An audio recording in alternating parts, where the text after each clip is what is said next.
asociaciones, Registro Nacional de Asociaciones, el propio Ministerio del Interior se lo niega. Se lo niega en la Dirección General de Política Interior, diciendo que la organización Gran Oriente de España no puede ser legalizada, es ilegal de suyo.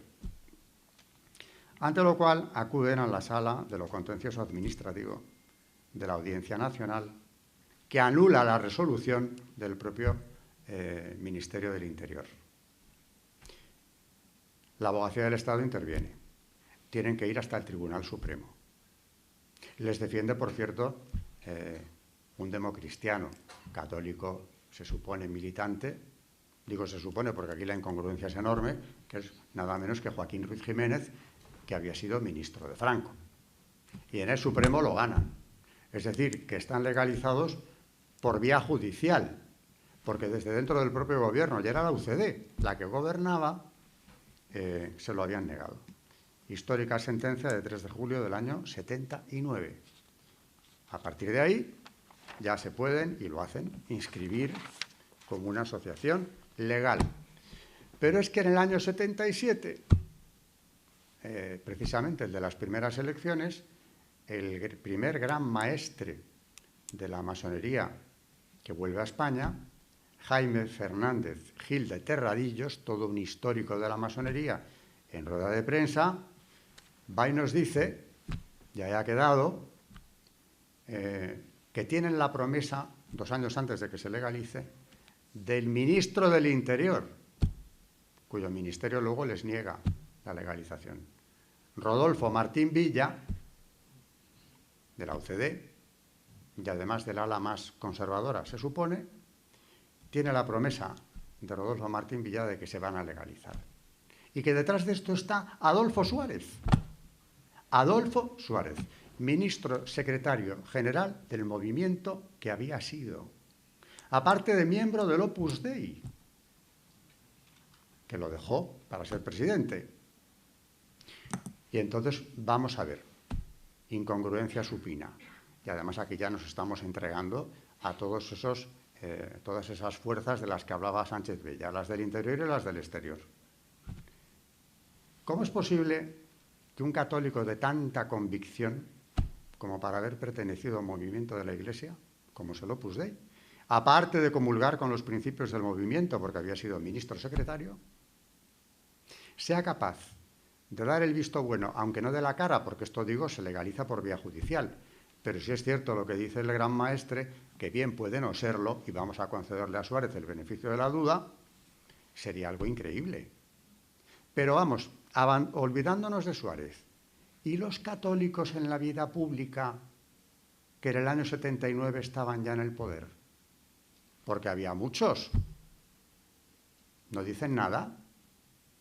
Porque resulta que en el año 79 todavía estaba vigente el Código de Derecho Canónico de 1917, luego va a venir el del 83, aunque viene con la cláusula de doctrina de la fe, la declaración de que no ha cambiado la situación, los católicos, los masones están en pecado grave y no pueden acercarse a la Santa Comunión. Esto dice doctrina de la fe en el 83. Pero es que todavía estamos en el año 77. Y en el 79, cuando se aprueba la legalización de la masonería, el código estaba vigente. Y el Código de Derecho Canónico establecía, mencionándola a la masonería, entre las sociedades que maquinan contra la Iglesia, castigadas todas ellas, cualquiera que se inscriba en una de ellas, con excomunión ipso facto. Oigan los católicos, pero ustedes no conocen esto. Se les supone una formación a los que andaban en política suficientemente amplia como para saber que un católico estaba excomulgado si entraba en esto. Por tanto, ¿cómo vamos a legalizar a una de esas organizaciones que maquinan contra la Iglesia y está precisamente nombrada ex profeso en el Código del Derecho Canónico? O sea, aquí empezamos a acumular incongruencias una detrás de otra, porque no hubo una voz en contra. Se legalizó y hasta hoy. Bueno, para ir terminando en 2 minutos, ¿qué pasa con Felipe González? Porque a veces me han preguntado, ¿es masón? ¿Lo fue alguna vez? No necesitó en absoluto ser masón. Pero tuvo todo el apoyo de la masonería internacional. En primer lugar, ya en la gestora del partido que se nombró, cuando él dimite porque quiere quitar el marxismo, de lo cual le había convencido su gran protector, su mentor ante la historia, ¿no? Willy Brandt, canciller que fue de Alemania, Alemania Federal, aparte de masón de altos grados en Alemania, le convence de que hay que quitar lo de marxista para ser un socialdemócrata sin más. Bueno, pues lo quita, viene la gestora y en la gestora está José Prat, uno de los históricos del socialismo, masón, por supuesto, que es quien en buena medida le lleva a afianzarse en el Partido Socialista Obrero Español, a pesar de que lleva adelante esta renuncia.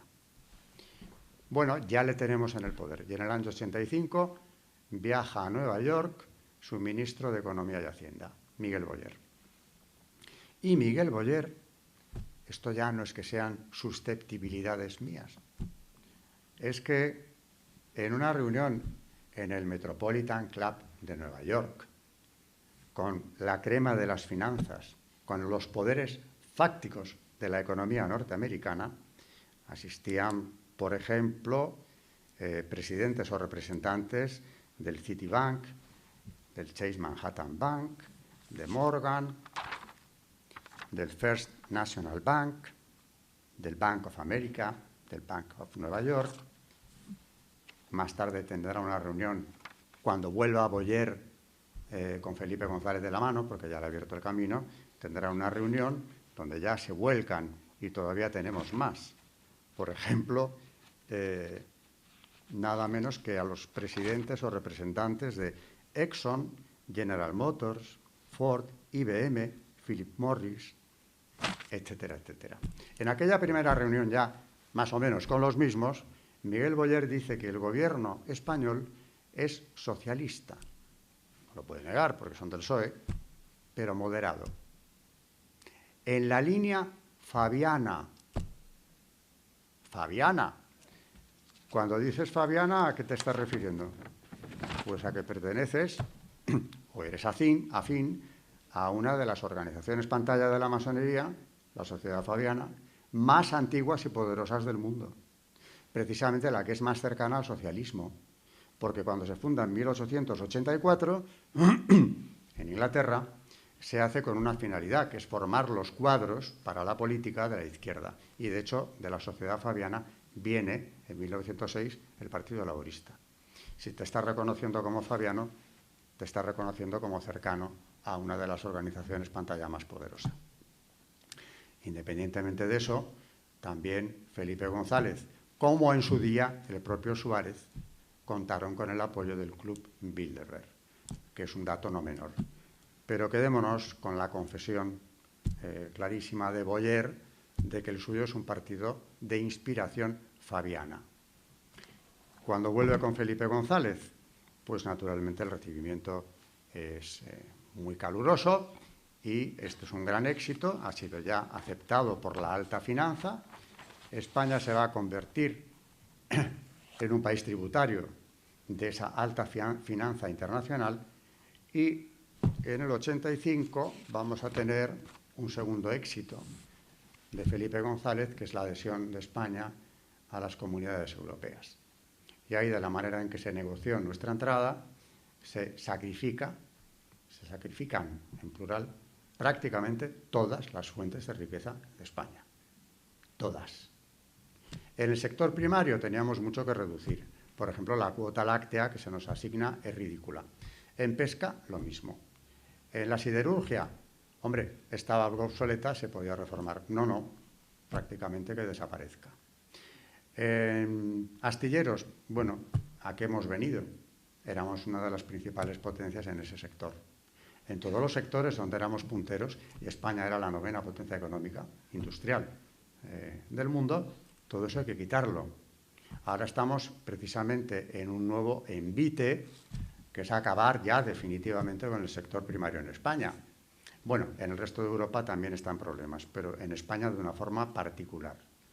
Así que lo que ocurre con estos personajes, unos con más culpa y otros con menos, y siempre con la sombra de la masonería detrás, es entregar a España a los enemigos de siempre y convertirla en una especie de colonia de esas potencias que no hubieran imaginado nada más positivo ni apetecible para ellos que lo que ha ocurrido aquí en estos años. Les quedan algunos objetivos por cumplir, pero prácticamente lo principal, lo de colonizarnos por completo, es una realidad. Un dato final que no me resisto a dar. Parece que al final triunfaron las 7 hermanas, las grandes petroleras que en los años 20 visitaron España, representadas por Detterding, que venía como representante de Shell, y amenazaba primero a Calvo Sotelo y luego al propio Primo de Rivera, don Miguel, con que tenían que disolver CAMSA. No podían poner en marcha eso, porque era el monopolio de petróleos que lo tenían ellos. Y no iban a conseguir, desde luego, suministros si CAMSA entraba en juego. Entró. Y a Calvo Sotelo no le dolieron prendas. Compraba el petróleo en Rusia. Pero CAMSA sobrevivió. Sobrevivió a todo, pero no a esto. A estos acuerdos ya no.